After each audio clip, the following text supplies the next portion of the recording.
Yo, selamat datang di channel baru. Belum kita mulai, langkah baiknya Anda mendukung saya dengan cara subscribe channel ini agar saya lebih bersemangat dan tak putus asa dalam membuat konten. Pada kesempatan kali ini, saya akan melanjutkan alur cerita light novel Desita Raken Desita volume 9 part 3. Tanpa berlama-lama, langsung saja kita mulai.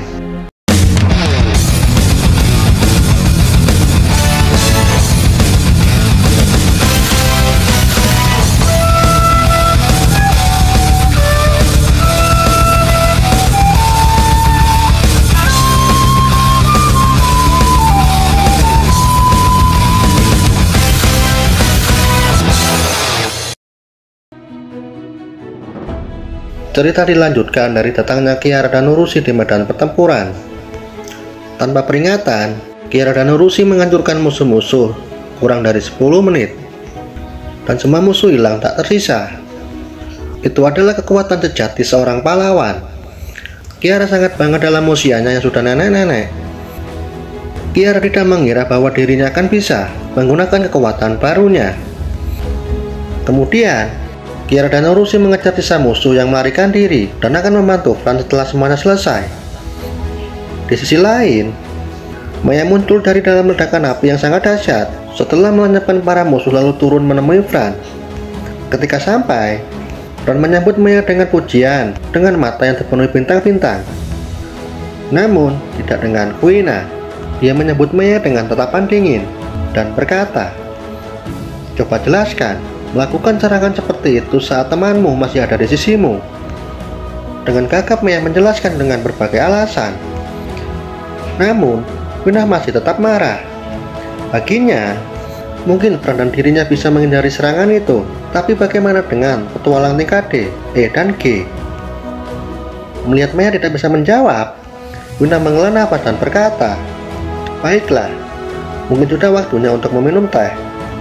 Mendengar minum teh, Shisho tercengang. Minum teh di medan pertempuran seperti ini. Lebih parahnya lagi, Fran dan Maya setuju dengan Kuina. Shisho tidak menyangka mereka berdua dan pembantu sama-sama somplak. Saat melihat Kuina mengeluarkan meja plus kursi dan alat penyeduh teh yang entah dari mana asalnya, medan pertempuran berubah menjadi area wisata dalam sekejap. Shisho berkata, "Fran, apakah lupa dengan kucing hitam?" Mendengar itu, seketika Fran berdiri dari kursinya. Dengan sikap Fran pun berpamitan akan pergi dan harus mengurus saudaraku yang lainnya. Sempat-sempat menghabiskan tehnya, Fran pun langsung berbalik arah. Namun, hal mengejutkan terjadi. Fran sempoyongan seperti orang mabuk dan lupa cara berjalan lurus. Fran bertanya-tanya, "Apa yang terjadi kepadaku?" Kuina menjelaskan, tehnya terbuat dari rumput roh yang memiliki sifat penyembuhan dan penundaan sampai bisa bangkit kembali. Shisho penasaran dengan apa yang Kuina lakukan adalah gila. Dari mana dia mendapat semua ini? Dan anehnya, semuanya nampak ditarik dari dalam roknya dan bagaimana? Mungkin dia memiliki banyak penyimpanan. Fran pun merasakan yang sama dengan Shisho, lalu menanyakan, "Dari mana kau menyimpan semua ini, seperti meja kursi dan yang lainnya?" Kuina menjawab, "Aku menggunakan skill tata krama pembantu. Dan itu adalah keterampilan kelas dari kepala pembantu. Dan skill ini hanya berhubungan dengan pembantu atau pelayan. Dan tentu saja, itu semua tergantung kepada pelayan apa yang ingin dia simpan. Kemungkinan bisa menampung lebih banyak dari kantong dimensi."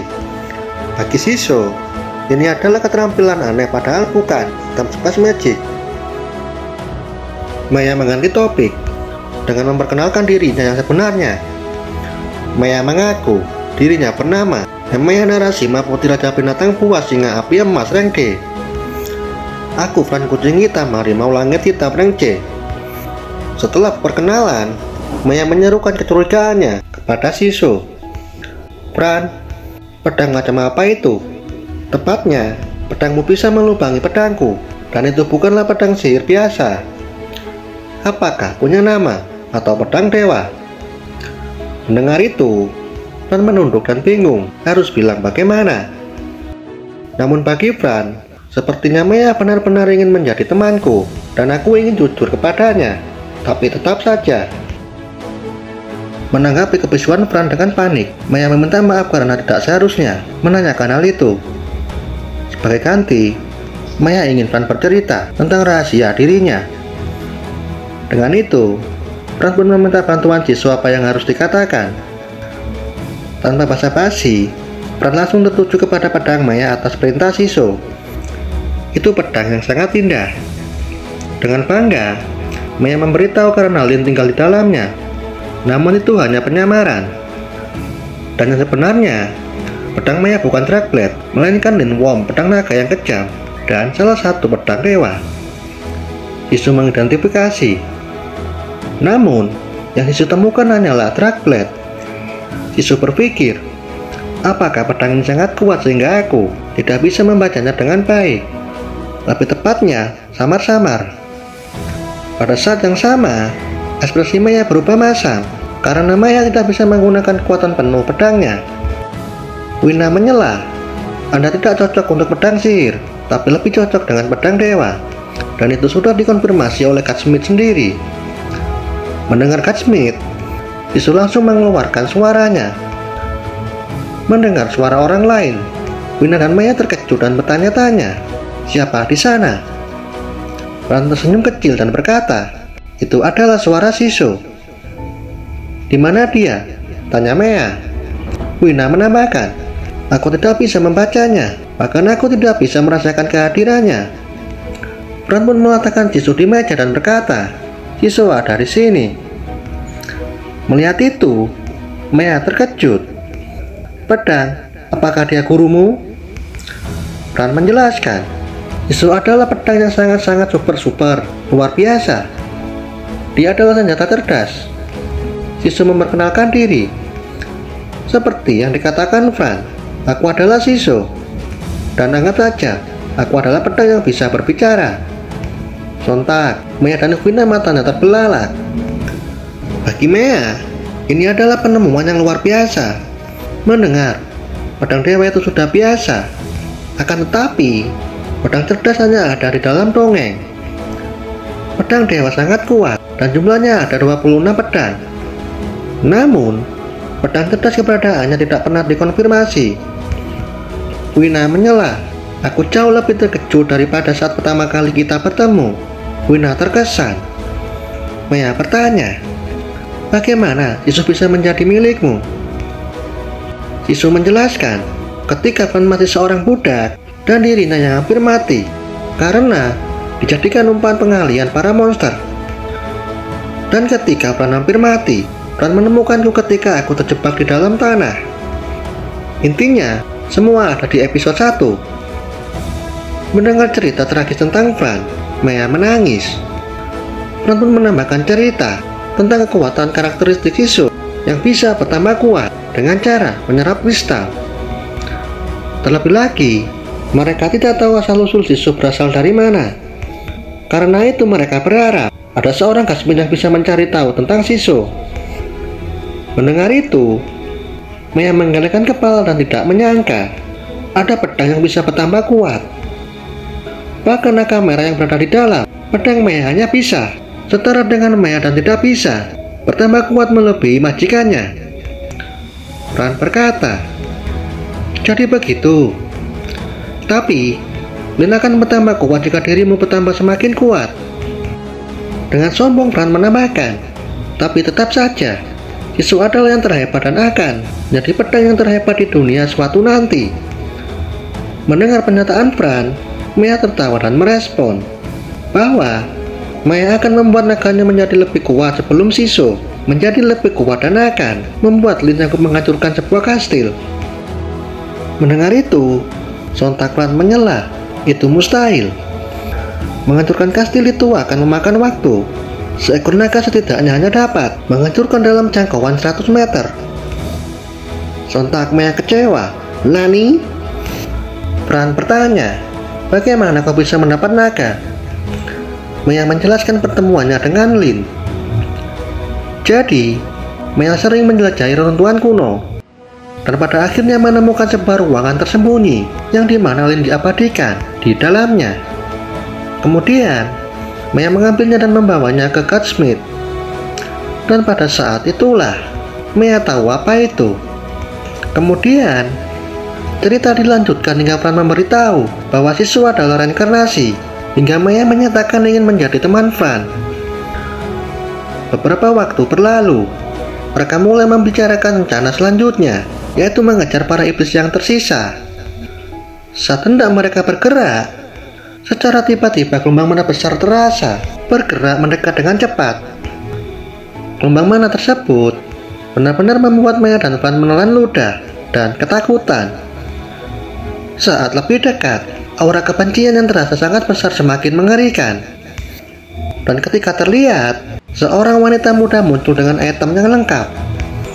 Fran berbisik, "Dia kucing hitam." Murelia Narasimha muncul di medan pertempuran.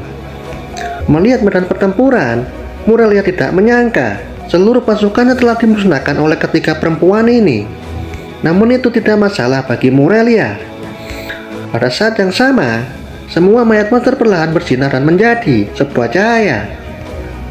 Sisu merasakan mana yang mengalir kepada Murelia sehingga membuat aura kebenciannya semakin kuat. Murelia turun dari langit yang dikawal Valkyrie yang sangat cantik dan beberapa tulahan di belakangnya. Sisu merinding saat mengidentifikasinya. Valkyrie yang baru muncul ini lebih kuat dari Valkyrie yang baru saja mereka kalahkan dengan susah payah. Fran mencoba menguatkan dirinya walaupun gemetar, lalu bertanya, "Siapa dirimu?" "Aku Murelia." Sisu mencoba mengidentifikasi namun gagal karena ketahuan. Bagi Murelia, itu sangat tidak sopan, baru bertemu langsung mengidentifikasi. Melihat itu, Sisu tidak menyangka bahkan Heaven Chick-nya dinetralkan. Sementara Maya dan Vina terkejut. "Kamu adalah Murelia kucing hitam yang membawa murka para dewa kepada kucing hitam 500 tahun yang lalu." Fran terkejut dan berkata, 500? Apa benar dia hidup selama itu? Bahkan ras Beastman tidak ada yang hidup selama itu. Maya bertanya, "Apa kau tahu kenapa kucing hitam dikutuk?" Fran menjawab, "Karena mencoba menggunakan kekuatan dewa jahat. Dan aku juga berharap mengetahui cerita yang sebenarnya." Maya mulai bercerita. Dulu, Raja Binatang Buas adalah kucing hitam, dan Murelia mencoba mengubah sukunya menjadi iblis. Murelia digadang-gadang dalang dari semua itu demi mempertahankan tahta. Dulu dia rank B. Begitu mendapat berkat dari dewa jahat, dia menjadi sekuat rank A. Bahkan beberapa kemampuannya berada di luar manusia super. Setelah melihat Murelia berubah di depan matanya, Raja Binatang Buas mencari kekuatan dewa jahat untuk memperkuat sisa sukunya. Murelia diberi wewenang memasakkan rencana itu. Keluarga kerajaan yang menentang rencana itu akan dieksekusi. Dan setelah mendapat berkat dewa jahat, kucing hitam menindas suku lain. Murelia terkenal karena pengkhianatan dan kekerasannya. Bahkan setelah kucing hitam dikutuk oleh para dewa, Murelia masih terus menodai reputasi kucing hitam. Murelia tersenyum sepanjang Maya bercerita. Namun setelah itu, dalam sekejap, ekspresi Murelia yang tenang hancur. Dan kita lanjut di video selanjutnya. Terima kasih sudah menonton.